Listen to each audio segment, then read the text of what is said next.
a minha filha residimos. A minha esposa e a minha filha estão ali atrás. Eu vou pedir a elas que fiquem de pé. A minha esposa chama-se Rose e a minha filha chama-se Ana Clara e ela é tímida. Puxou o pai. Trago uma saudação aos amados irmãos. Nos alegramos com a vitória que o Senhor Jesus vos tem dado e rogamos ao Senhor que continue a abençoar-vos como igreja, para que os irmãos continuem a exalar o bom perfume de Cristo, como a palavra nos ensina. Vou abrir aqui um breve parênteses e vou mudar um pouco o meu sotaque. Me sinto bastante à vontade, porque eu percebo que eu tenho muitos patrícios aqui, não é? Eu sou um capixaba de alma carioca e de coração manauara.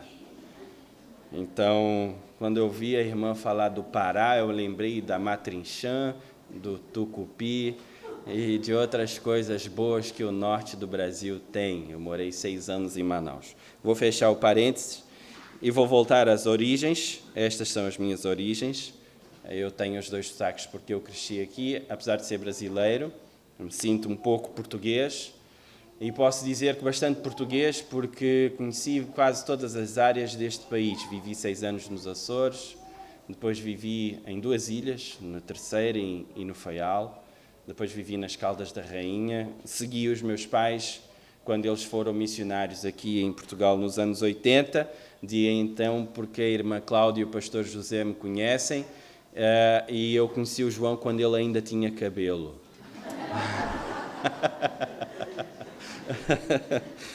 Há muitos e muitos anos atrás. Portanto, sinto-me em casa. Vou falar nesta língua porque é a língua, dizem, que será falada nos céus. Portanto, eu estou a tentar aprendê-la. Aconselho-vos também que aprendam, não é? Para que possamos nos comunicar mais facilmente. E, é claro, eu estou a brincar. Mas agora vou falar a sério. Peço aos irmãos que abram as suas Bíblias no livro de Números, onde vamos ler a partir do capítulo 13, versículo 21, passando alguns versículos ao capítulo 14 até o versículo 10 desse capítulo. Números, capítulo 13, do versículo 21 ao capítulo 14, versículo 10. Na minha igreja eu costumo perguntar assim, a quem achou o texto bíblico, que diga amém. Se ainda está à procura, que diga misericórdia. E então eu sei quando eu posso começar a ler para que todas as pessoas possam acompanhar a leitura. Amém? Amém. Misericórdia? Ouvi 1 ou 2. Números 13, 21, a partir, diz assim. Assim subiram e espiaram a terra desde o deserto de Zin até Reob, à entrada de Hamat. E subiram pelo Negueb e vieram até Hebrom. Estavam ali Aimã, Sesai e Talmai, filhos de Anak. Hebrom foi edificada 7 anos antes de Zoan, no Egito. Depois vieram até ao vale de Escol e dali cortaram um ramo de vide com um cacho de uvas, o qual trouxeram 2 homens numa vara, como também romãs e figos. Esse lugar se chamou o Vale de Escol, por causa do cacho que ali cortaram os filhos de Israel. Ao cabo de 40 dias, voltaram de espiar a terra, caminharam e vieram a Moisés e a Arão e a toda a congregação dos filhos de Israel no deserto de Parã, a Cádiz. Deram-lhes conta, e eles e a toda a congregação, e mostraram-lhes o fruto da terra. Relataram a Moisés e disseram, fomos à terra a que nos enviaste, e verdadeiramente mana leite e mel. Este é o fruto dela. O povo, porém, que habita nessa terra é poderoso, e as cidades muito grandes e fortificadas. Também vimos ali os filhos de Anak. Os amalequitas habitam na terra do Negueb. Os heteus, os jebuseus, os amorreus habitam na montanha. Os cananeus habitam ao pé do mar e pela ribeira do Jordão. Então Caleb fez calar o povo perante Moisés e disse: Eia, subamos e possuamos a terra, porque certamente prevaleceremos contra ela. Porém, os homens que com ele tinham subido disseram: Não poderemos subir contra aquele povo, porque é mais forte do que nós. E diante dos filhos de Israel, infamaram a terra que haviam espiado, dizendo: A terra pelo meio da qual passamos a espiar é terra que devora os seus moradores. E todo o povo que vimos nela são homens de grande estatura. Também vimos ali gigantes. Os filhos de Anak são descendentes de gigantes. E éramos aos nossos próprios olhos como gafanhotos. E assim também o éramos aos seus olhos. Levantou-se, pois, toda a congregação e gritou em voz alta. E o povo chorou aquela noite. Todos os filhos de Israel murmuraram contra Moisés e contra Arão. E toda a congregação lhes disse: Tomara tivéssemos morrido na terra do Egito, ou mesmo neste deserto. E por que nos traz o Senhor esta terra, para que cairmos à espada e para que nossas mulheres e nossas crianças sejam por presa? Não seria melhor voltarmos para o Egito? E diziam uns aos outros: Levantemos um capitão e voltemos para o Egito. Então Moisés e Arão caíram sobre o seu rosto perante a congregação dos filhos de Israel. E Josué, filho de Nun, e Caleb, filho de Jefoné, dentre os que espiaram a terra, rasgaram as suas vestes e falaram a toda a congregação dos filhos de Israel, dizendo: A terra pelo meio da qual passamos a espiar é terra muitíssimo boa. Se o Senhor se agradar de nós, então nos fará entrar nessa terra e nos dará, terra que mana leite e mel. Tão somente não sejais rebeldes contra o Senhor, e não temais o povo dessa terra, porquanto como pão os podemos devorar. Retirou-se deles o seu amparo. O Senhor é conosco, não os temais. Apesar disso, toda a congregação disse que os apedrejassem.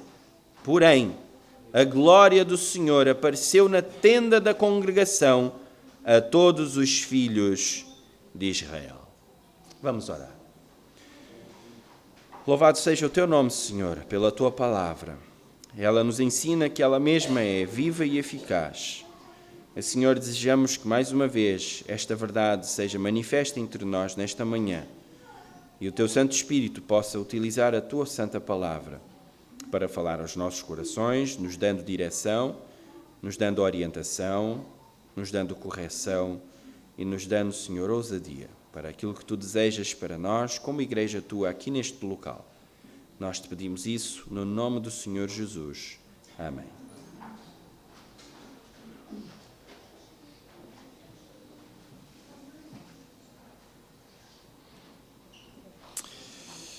Moisés e o povo de Israel estão à porta da terra prometida. Deus instruiu Moisés a escolher líderes de entre as tribos do povo de Israel para enviá-los como espias à terra que havia prometido dar ao seu povo, para traçarem uma estratégia de invasão. Este é o contexto do texto que acabamos de ler. Deus havia dito a Moisés e ao povo que esta terra era uma terra boa, era uma terra que manava leite e mel.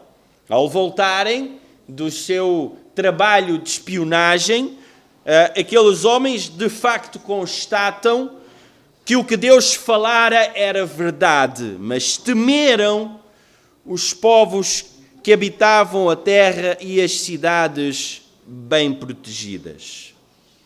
Eu quero dizer a respeito deste texto que Deus deseja que nós sejamos uma igreja como Ele quer ser e não como nós pensamos que devamos ser. Nós devemos ser uma igreja conforme a vontade do Senhor. E conforme a vontade do Senhor, ele deseja que a igreja tenha visão espiritual. Nós podemos aprender da palavra do Senhor com os exemplos positivos e também com os exemplos negativos. E nós vamos aprender com os exemplos positivos e negativos que temos neste texto. Esta qualidade, visão espiritual, foi uma das que faltou a boa parte dos espias naquele serviço. Quando a Bíblia diz que eles eram príncipes, significa que eles eram líderes das suas tribos. Talvez os mais proeminentes, entretanto, apesar de ser talvez bons líderes políticos, não eram espiritualmente.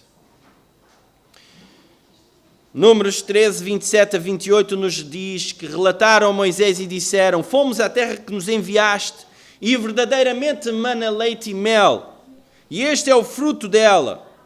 O povo, porém, que habita nessa terra é poderoso, e as cidades muito grandes e fortificadas. Também vimos ali os filhos de Anak.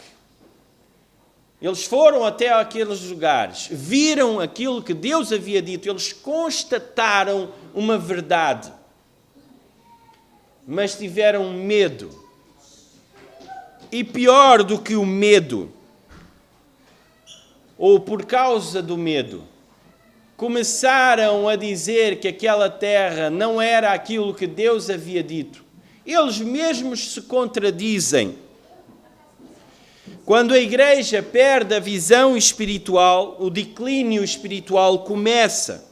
Aqueles homens enxergaram humanamente. O povo era mais forte, mais numeroso, mais bem armado do que nós.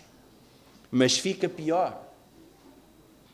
Quando o povo de Deus perde a visão espiritual, ele começa a dizer que as promessas de Deus são mentira. Começam a falar mal do que Deus prometeu de bom para nós. O texto nos diz que eles infamaram a terra que haviam espiado. Deturpação da verdade, influenciar o resto do povo contra Deus e contra a sua vontade, é o que acontece quando o povo de Deus não tem visão espiritual. Deus age constantemente ao nosso redor e nos apresenta desafios como povo que não são do nosso tamanho, mas que são do tamanho de Deus. E isso, claro, nos assusta. Mas, meus irmãos, este é o povo que havia visto o Mar Vermelho se abrir, que havia visto várias maravilhas na terra do Egito que o Senhor havia feito. Não havia razão para este povo duvidar. E nós, que já vimos tantas maravilhas de Deus, por que duvidamos? Cuidado para não sermos e termos corações duros, como este povo teve neste momento, apesar de ter presenciado tantas obras maravilhosas de Deus. Mas uma outra coisa que Deus quer que a sua igreja tenha, no sentido de ser uma igreja como Ele quer, é que tenha fé e ousadia. Esta foi uma qualidade que também faltou ao povo e à maioria dos seus líderes. A maioria, mas não a todos. Houve 2 homens que tiveram fé e foram ousados. E digam-me vocês os nomes deles. Desses vocês se lembram. Agora digam-me os nomes dos outros 10, sem olhar nas Escrituras. Nós não lembramos. Pois. A história se encarrega de apagar os fracassados, mas não se esquece dos que temem a Deus. Números 13:30 nos diz: então Caleb fez calar o povo perante Moisés e disse: eia, subamos, possuamos a terra, porque certamente prevaleceremos contra ela. Ousadia, fé, porque anda com o Senhor. Essa é a visão espiritual de quem teme a Deus, de quem conhece o caráter santo de Deus e sabe que quando Ele diz algo, não mente. Por mais que a situação possa parecer impossível, nós conhecemos o Deus dos impossíveis. O povo era mais numeroso, mais forte, mais bem armado. Mas perceba a comparação que Josué faz do povo com uma realidade que o seu povo de Israel conhecia. O versículo 9 do capítulo 4 diz assim: tão somente não sejais rebeldes, do capítulo 14, tão somente não sejais rebeldes contra o Senhor e não temais o povo dessa terra, porquanto como pão os podemos devorar. A comparação que Josué faz é uma comparação de alguém que conhece o Senhor, que faz as coisas impossíveis acontecerem. Imaginem os irmãos que Portugal resolve entrar numa guerra contra os Estados Unidos, que é conhecidamente a maior potência militar dos dias de hoje. E nós dizemos ousadamente e com fé, vamos vencê-los como nós comemos o pãozinho do pequeno almoço de manhã, quando barramos aquela manteiguinha e levamos à boca. É assim que nós vamos vencê-los. Tão fácil quanto. Esta é a comparação que Josué faz, trazendo para os dias de hoje. É extremamente ousado. Mas essa ousadia vem da fé que Josué tem no seu Senhor. É alimentada por aquilo que vê o seu Senhor a fazer, não só na sua vida, mas na vida do seu povo. Paulo já dizia a Timóteo, na segunda carta que escreve ao seu filho na fé, no capítulo 1, versículo 7, porque Deus não nos tem dado espírito de covardia, mas de poder, de amor e de moderação. Agora, você sabe o que acontece quando a igreja é covarde? No capítulo 14, versículo 10 nos diz: apesar disso, toda a congregação disse que os apedrejassem. Quando nós lemos isto parece um absurdo, porque nós estamos a ver a história como um todo. Mas muitas vezes é esta atitude que nós temos erradamente, porque perdemos a nossa visão espiritual no Senhor. Não temos fé no Senhor, não somos ousados no Senhor. A nossa visão fica completamente deturpada, distorcida e numa linguagem jovial, nós julgamos contra Deus. Foi necessário nesta ocasião que Deus interviesse e livrasse os seus servos do apedrejamento. Mas em terceiro lugar, para sermos igreja como Deus quer, Ele quer que a sua igreja obedeça. Em 15 dias, meus amados irmãos, o povo de Israel, naquela altura, poderia estar a usufruir das bênçãos de Deus na terra prometida. Ao invés disso, por causa de desobediência, levou 40 anos perambulando pelo deserto para que toda uma geração desobediente morresse. Números 14, versículo 11 nos diz: disse o Senhor a Moisés: até quando me provocará este povo? E até quando não crerá em mim? A despeito de todos os sinais que fiz no meio dele. Deixe-me dizer-vos que desobediência custa caro. E em muitos casos custa a vida. E este foi um desses casos. Os versículos 28 a 32 do capítulo 14 nos mostram isso. Diz-lhes: por minha vida, diz o Senhor, que como falastes aos meus ouvidos, assim farei a vós outros. Neste deserto cairá o vosso cadáver, como também todos os que de vós foram contados segundo o censo, de 20 anos para cima, os que dentre vós contra mim murmurastes. Não entrareis na terra a respeito da qual jurei que vos faria habitar nela, salvo Calebe, filho de Jefoné, e Josué, filho de Num. Mas os vossos filhos, de que dizeis, por presa serão, farei entrar nela, e eles conhecerão a terra que vós desprezastes. Porém, quanto a vós outros, o vosso cadáver cairá neste deserto. Desobediência custa caro, e uma geração inteira pagou pela desobediência. Em contrapartida, a obediência traz bênção. Números 14, 24 nos diz, porém, o meu servo Calebe, visto que nele houve outro espírito e perseverou, eu creio que esta é uma palavra que vos faz sentido este ano, e perseverou em seguir-me, eu o farei entrar a terra que espiou e a sua descendência a possuirá. São duas escolhas, meus amados irmãos.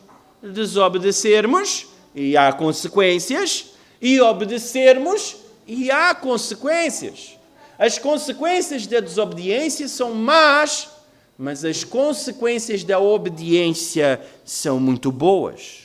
Calebe e Josué foram os únicos que entraram na terra prometida. Suas famílias estavam com eles. De todo o povo que saiu do Egito, só estas duas famílias vieram a possuir a terra. E talvez eles nos tenham condições de contar esta história. Sendo que um deles substituiu Moisés na liderança do povo. Obedecer a Deus não é meramente uma questão de escolha, mas de sobrevivência. Há escolhas que são relativas, como com que roupa eu vou hoje ao culto, é relativo. Mas a obediência a Deus não pode ser relativizada, nem cumprida pela metade, como fez Saul em 1 Samuel capítulo 15. Deus não quer que nós obedeçamos pela metade. Quantos aqui são pais? Levantem a mão. Ok, vocês têm filhos, e quando vocês dão, ou deram, porque eu percebo que alguns já têm filhos que já não devem viver mais consigo, mas foram pais e têm essa experiência. Quando vocês davam, ou dão uma ordem aos seus filhos, vocês querem que a ordem seja cumprida pela metade ou por inteiro? Por inteiro? Eu já pensava isso. De onde é que vocês acham que vem esse nosso desejo de que nossos filhos cumpram as nossas ordens por inteiro? É um reflexo do desejo que o Senhor tem para nós também. Quando o Senhor nos dá uma ordem, e se os irmãos forem depois, vamos logo a seguir ver. Quando o Senhor dá uma ordem, esta ordem é para ser obedecida naquela hora e por inteiro. Números 14, de 39 a 43, nos diz: falou Moisés estas palavras a todos os filhos de Israel, as palavras duras do Senhor, de que aquela geração iria morrer. E o povo se contristou muito. Agora se contrista.